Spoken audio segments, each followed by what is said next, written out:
Game 1 of the NBA Finals is officially in the books, and it was wild. The Cavs were down by 1 point late in the game and had a chance to take the lead at the free throw line. George Hill got fouled on a pass and made his first free throw. He attempted his second one, it was off, and J.R. Smith got a clutch offensive rebound, but unfortunately, he committed quite possibly the worst choke in NBA history. What's going on, basketball fans? My name is Josh and I am back with another video. Game 1 was an absolute roller coaster of mixed emotions. Going into it, everyone said that the Cavs had absolutely no chance of beating the Warriors. But with the best player in the world, LeBron James, on your team, literally anything is possible, and LeBron proved that. The Cavs and the Warriors were going shot for shot the entire game, and surprisingly, it was a pretty good game. The Cavs were right there the entire time and even survived the third quarter Warriors that destroyed the Houston Rockets. But as the game winded down, the Cavs got some unlucky calls and they were put into a tight situation.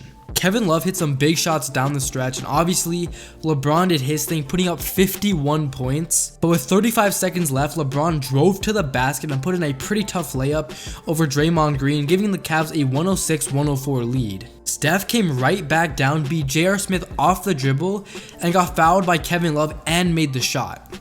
So that sent him to the line for a 3-point play, which he obviously converted. Now the Cavs, after the free throw, did not call a timeout and just decided to dribble down the court with LeBron having the ball in his hands. We all thought LeBron was going to end up taking the final shot because he has been so clutch this season, but instead he made the right play and kicked the ball to a cutting George Hill, who got fouled by Klay Thompson. George Hill, who's been about an 80% free throw shooter this season, made the first free throw pretty easily.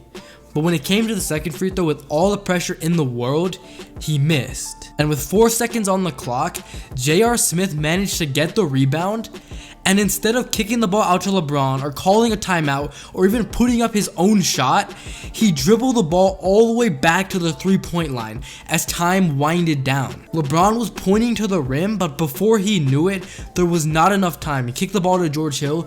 George Hill was put in a tough situation and missed the shot. The Cavs, with a tied ball game, were right there and had a chance to possibly take the lead on a game-winning shot. Whether that shot was taken by LeBron or JR, the chance was there, but JR absolutely blew it. I mean, it's quite possibly the dumbest play that I've ever seen in my entire life. I've been watching the NBA for a good amount of years now, and for a guy like JR, who's been to 4 straight finals, won an NBA championship back in 2016, to make a retarded play like this is beyond me. The Cavs were right there. They almost had the game 1 upset that no one thought they were going to have. And of course, in typical JR fashion, he's got to choke the game just like that. Yes, George Hill missed a free throw that would have given him the lead, but JR got the clutch offensive rebound, and there were so many possible options. He could have called a timeout. He could have kicked it out to LeBron. He could have taken his own shot, but instead, he did none of those. He dribbled out the clock and forced the game to go to overtime. And as we know, the Cavs weren't able to get it done in overtime. The Warriors just went off, hit some threes, and when the Warriors are hitting threes, when Draymond Green is hitting threes, I mean, you don't stand a chance against this team, and that's exactly what happened. Draymond hit a 3, Steph hit a 3, Klay hit a clutch 3 at the end, and just like that, the Cavs' game 1 hopes were over. But going back to the JR play, I mean, how do you let something like this happen? LeBron was so heated, and I would be too. I mean, I was freaking out myself. I was rooting for the Cavs. I'm a huge LeBron fan, and I wanted to see them win game 1. And to see it end like that after LeBron drops 51 points, it's heartbreaking. Like, I still can't get over it. To drop 51 points and have a game end like that, where you could possibly steal game 1 on the road against the best team in the league, that would have been huge. Stealing home court advantage is what the Cavs need to do, and they were literally a couple of seconds away from doing it if JR did not choke like that. Like I said earlier, I don't know how a guy who's been to 4 straight finals has so much experience, especially in moments like that. A guy who was in the game when they won game 7 on the road in 2016 to win the title, how a guy like that can choke so bad. Like, I'd expect that from maybe Jordan Clarkson, who hasn't been there before, but not J.R. Smith. Like, J.R. Smith has a whole stigma of him, being drunk on the court and just being stupid, but like, this is a bad look.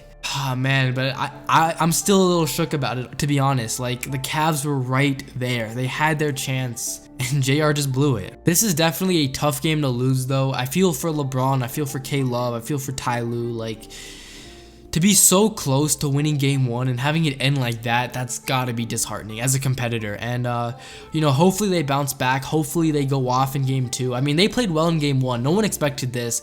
And I feel like the Cavs aren't too far behind the Warriors. They did a good job slowing down the pace, playing their own game, and taking good shots. Like, they missed some good threes. Jordan Clarkson missed a lot of good shots. Kevin Love missed some good shots in the first half, but like, they took good looks. And LeBron didn't even seem that tired, even though he dropped 51, played 47 minutes, I believe.